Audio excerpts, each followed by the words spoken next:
This is Andy Cotter with MMA.ca here in Moncton, New Brunswick with Mark Boots Holst. Unfortunately, on the losing end tonight of a unanimous decision against Matt MacGrath. Mark, obviously you're disappointed. Losing a fight's never fun. But did you have any positive experiences coming out here in Moncton? Definitely. I want to thank all Moncton and Elite One MMA for giving me a shot and bringing me out to here. I've been, asking for fights and to stay more active, and that's where it is. I stepped up and replaced a fighter for Matt MacGrath. I think we put on a good show and had the fans of Moncton cheering. And it's every fight I always learn something. I fought very well at welterweight until now against Matt MacGrath. I was actually undefeated at welterweight. But yeah, the guys are really big, really strong, and Matt definitely put on a really good game plan to get the decision. I've joked with you a couple times over the past few months about how you're the most active retired fighter in MMA. So this retirement thing, how long did that take before you decided, I can't be retired? Yeah, it was just a break. To be honest, when I first said I was retired, I was like, it was done deal, and I was training the guys, and I didn't put on the gloves. I was holding the pads, and for that whole year, I think I just had to get it out of my system. A little bit of partying, a little bit of relaxing, eating what I want, and doing what I want. And through cornering and training all the guys, I got hungry again.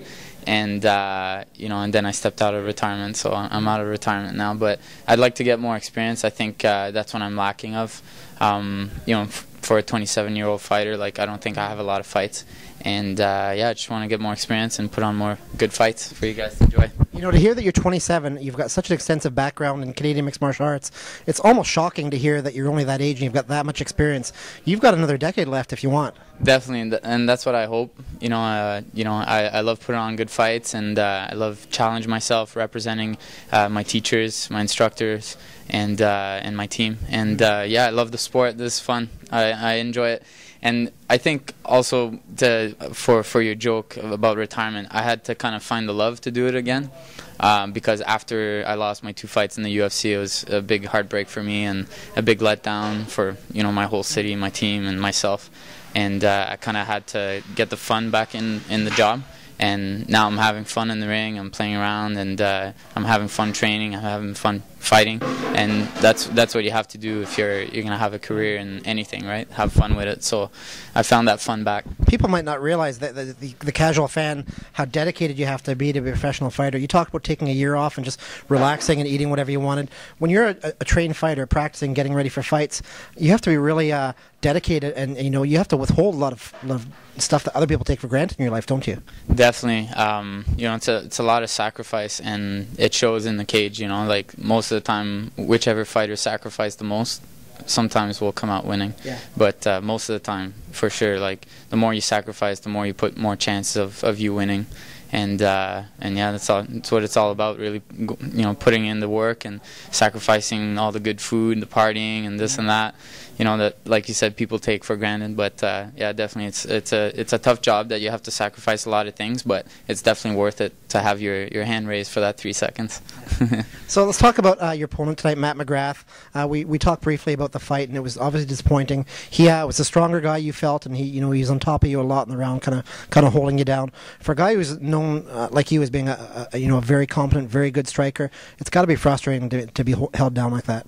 Yeah, definitely. Right after the first round, and my instructor Pat already told me he was going to do that, but then I was like, okay, he's not going to try to pass my guard, he's not going to try to submit me, he's just going to try to lay on top of me and score some points, and that's it. So I figured that out the first round, and I kind of knew it was coming, but still I thought he was going to maybe open up a little bit more and maybe stand up a little bit more with me, but yeah, he's definitely one of the strongest and the better wrestler too. Definitely I fought some really big and strong guys at 170 at welterweight, but not as good as wrestlers as them, and as Matt. And Matt definitely is very strong and very technical for his wrestling. So So yeah, he took the fight. So you did have some shining moments in the fight. There were a couple chances you had to look really good and crisp with your strikes. You won one of the rounds as well, and you actually looked pretty dangerous. You were going for an ankle lock or something like that. So, submission's not typically what you're known for, but you seem like you're pretty confident there as well. Yeah, definitely. I think the second round I won, and he won the first and the third.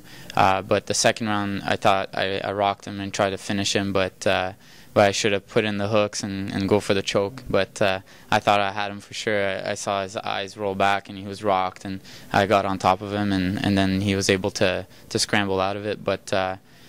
But yeah, definitely. Like a lot of people like underestimate my jiu-jitsu game. I do have some submissions, and if you see my record, I do have some submission wins.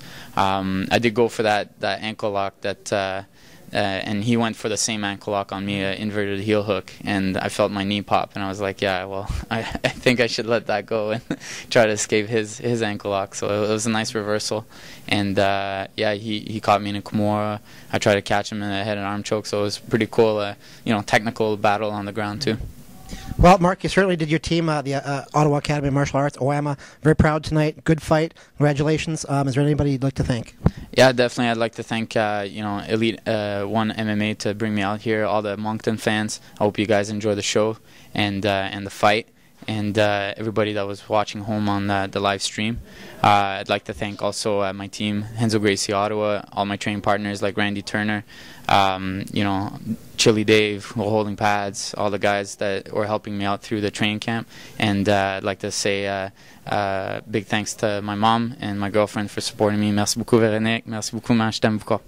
All right, well, thanks, Mark. Appreciate it. Thank you. This is Andy Cotter with MMA.ca signing off with Mark Holst in Moncton, New Brunswick, Canada.